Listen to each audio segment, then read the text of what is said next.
Welcome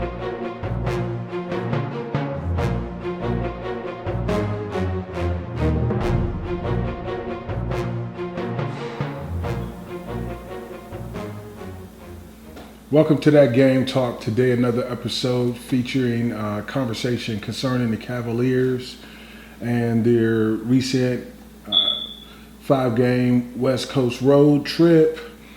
We want to just take a look into some of the things that I have observed as a fan, as a concerned fan, as a individual who's absolutely tired of going into the draft lottery, and some of the things I see transpiring in the news, such as like a lot of the topics that's on Bleacher Report concerning, how Luol Deng is actually fitting into the Cavaliers system, his role as a leader.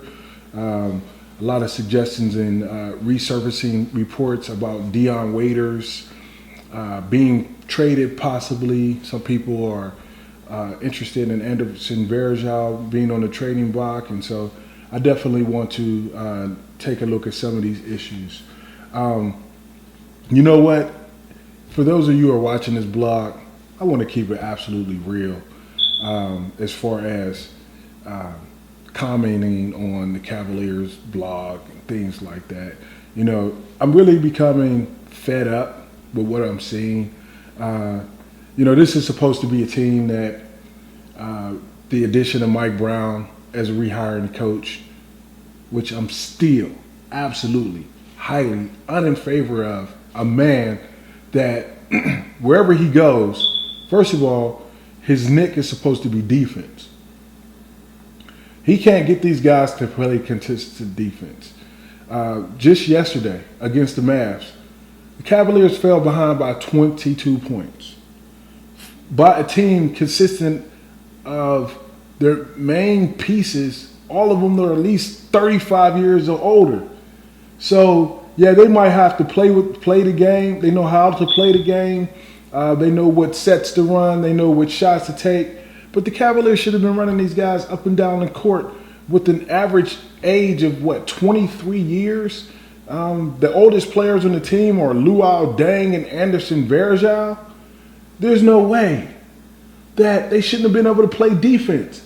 You say, well, you have Dirk Nowitzki, who's an accomplished mid-range jump shooter and still has that fadeaway, kickback, Special K-looking jumper.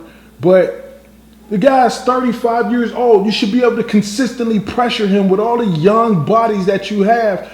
But the Cavaliers they gave up plays to 39-year-old, 44-year-old, 65-year-old Sean Marion. What is with Mike Brown that he can't command the attention of a team, especially a team full of individuals who have been nowhere, absolutely nowhere in the NBA, except for Kyrie Irving, the rookie All-Star game? That doesn't count. You can count 5 or 10 players from 2 or 3 years ago that were in the rookie South with the, what's it called, the freshman all-star or freshman sophomore rookie game that aren't even prominent players in the NBA right now. That game is just a mixture of people that they pick that are either rookies or sophomores to play in an all-star event for entertainment. So because a couple of these guys played in that game doesn't mean that they're having productive careers. It means that they were in their first or second years as players. They were probably lottery picks or mid-round draft picks or had some form of production during their rookie years. But consistency is what we as Cavalier fans are looking for from the Cavaliers. Mike Brown's not getting these guys to play defense. He has no inkling of an offense.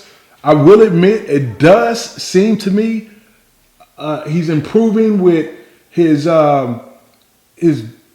decision making as far as when to call timeouts in the right spot. I did see a couple of times during the Mavericks game where Mike Brown called timeout after maybe the Mavs had went on like a five-point run, where when LeBron was here, the Cavs could be up by 10, and Mike Brown would wait till they went on a 10-0 run, the other team, and then call a timeout.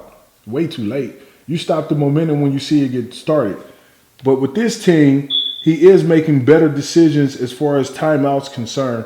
I understand his substitution pattern, mainly because he's just trying to find the right mixture of guys who he can get to play on a consistent basis, or try to balance people that's actually able to score or have the hot hand and play defense at the same time. But, you know, when Mike Brown was the Cavs coach, when LeBron was here, the Cavs consistently had problems during the third quarter, coming out of the halftime break and consistently providing that effort. Now they're having problems either in the first half, coming out with that same effort. It looks like a lot of times they start out well in the first quarter, and then the second quarter, why cannot they maintain effort? Why cannot they maintain enthusiasm? And why can young guys that should have the energy to run up and down the court all day long without breathing heavy consistently pressure the basketball or consistently play defense? This man's schemes cannot be that difficult to understand, where you won't defend for 48 minutes. 48 minutes. I mean, you have Kyrie Irving, who's a third-year player. Dion Waiters, who's a second-year player. Tristan Thompson, who's a third-year player. Tyler Zeller, who's a second-year player. You have Jared Jack, who's, 30 years old, but he's still a guard, so he has his legs up under him. You have Luol Deng, who's 28 years old, who should be able to play consistent minutes and consistent defense. He's been playing 38-plus minutes all season long.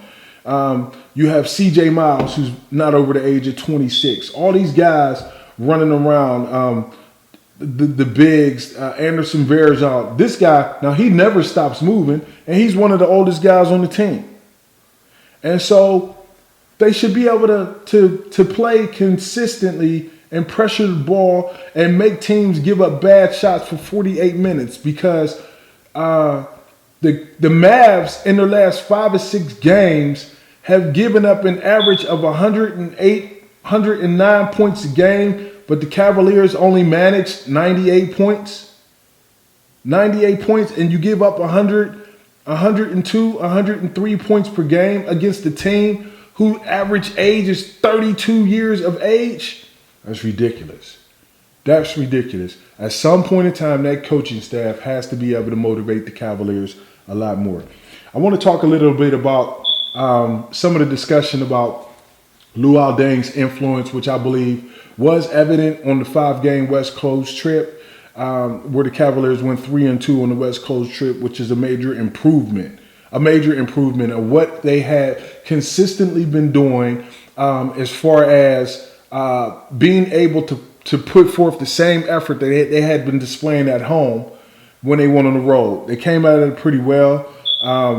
They were able to rebound from the shellacking that they suffered at the hands of the Sacramento Kings, which shouldn't have happened. And so we definitely understand that Luol Deng's influence in these pressure situations, having the Cavaliers pick their heads up and regroup themselves when shots are not falling, or when the situation is looking bleak, or when they're not getting the calls and the respect that they think they deserve. But winning gives you those calls with the official because it has credibility as to effort and consistency. Whether that's fair or not, that's not the issue. That's how the league works. You play the game by how the league works. And as you become more consistent, then you'll get more consistent. Okay, so talking a little bit about Luol Deng and what he's brought to the Cavs. Like I was stating before in the last block concerning the Cavaliers, I do believe that Luol Deng brings consistently scoring, defense. He's been absolutely on fire for three-point range. I don't know how long that can be counted on, but the consistency is there as far as his effort, what he contributed to the Chicago Bulls. He's bringing that same element of leadership, that same element of consistency, and that same drive to the Cavaliers. I also want to talk a little bit about some of the trade rumors that I've been hearing concerning Dion Waiters. Now, I haven't been hearing, per se, him being traded for specific players, but I have been hearing that the feud is growing between him and Kyrie Irving. I think that Dion Waiters is a good player. He's still a little bit too inconsistent. I think he still does too many things that take the team out of the flow of the game, like shooting three-pointers too early in the shot clock, things of that nature. But if they're going to trade him, they better get his weight worth back in potential. First of all, one of the problems with him and Kyrie seem to be that they're the same type of player. Kyrie Irving has a little bit more dynamic to him, one because of his ball handling ability, but they're same kind of player. They shoot similar percentage from three-point range, around 38, 39%. As far as where they make their living at, they both make their living driving to the paint and creating their own shot. They're both ball-dominant individuals, which they say that you can't have two ball-dominant individuals in the backcourt. But I could have swore that last year's NBA championship winners consisted of LeBron James and Dwayne Wade, two ball-dominant individuals that worked hand in hand. Now, LeBron does have an extreme keen eye for passing ability, but he's still a ball-dominant individual. Dwayne Wade is a career ball-dominant individual. Guys who have to have the ball in their hands to make plays, but they learn how to play off one another. They learn how to play without the ball. And we got to keep in mind, a lot of people want to, say Kyrie and Dion can't work together. But being able to work together is willingness. Who would you trade him for? Certainly not Evan Turner, who is at this point a one-year wonder as far as the production that he's getting. And even at the level that he's playing at now, he's still only averaging 18, 19 points a game in his fourth year. Coming off the end of his rookie contract, a guy that was the number 2 overall pick. You don't want to trade him for, I've heard things like Jeff Green. You don't want to get tied up in Jeff Green's contract. If you were going to be able to make a play for Jeff Green, you would have made a play for Jeff Green before you signed Luol Deng. But the difference between Luol Deng and Jeff Green, it still allows the Cavaliers flexibility to go into the offseason and try to entice a free agent, maybe that kid from Akron, to come back and play for the Cavaliers again. A lot of people say, well, you can't sign them both. You have Luol Deng's bird rights. If you go out and sign LeBron first, you can go over the cap with Luol Deng. You have a lot of other guys that are on non-guaranteed contracts that you can release and pick up pieces for to make them fit in order to bring that team together. And so there's a lot of different things that can be done in order for the Cavaliers to have 2 max players under contract or 2 close max players under contract. It can work. But in reality, Dion Waiters' production now off that bench was still getting 30 minutes a game, and his potential to improve, especially if he gets to play around a guy like LeBron James, who will bring that work ethic to him, has the credibility of the rings, has a guy like Luol Deng who's willing to put forth the effort, who has the all-star pedigree to be able to nourish those players and develop those players and show those players how to win. The Cavs can become a really elevated team. I do have a problem with the Cavs trading Dion Waiters and not getting someone that will benefit this team in the long run or tie up cap space for this upcoming summer. And so there's not a trade feasible for Dion Waiters at this particular point in time that's actually going to work, unless you consider trading him for somebody like Harrison Barnes, which doesn't fit now that you've got Luol Deng, because Harrison Barnes, is he going to play at the 2 guard?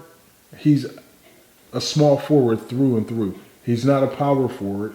And so you can't put him there. And so a lot of these rumors are mere just speculation. I do not believe that the Cavs are going to give up their number 4th overall pick from last year just to appease the pundits or the media or some of the fans that want to trade Dion Waiters. And so that's my take on the Cavs today. And I'll be speaking to you shortly concerning more Cavaliers information at this time during this NBA season. Let's see how the next couple of games roll. And hopefully things will pick up and get a lot better. The Cavs will be a lot more consistent. Thanks for tuning in on That Game Talk. I'm Tony Yashra'al. You have a great day.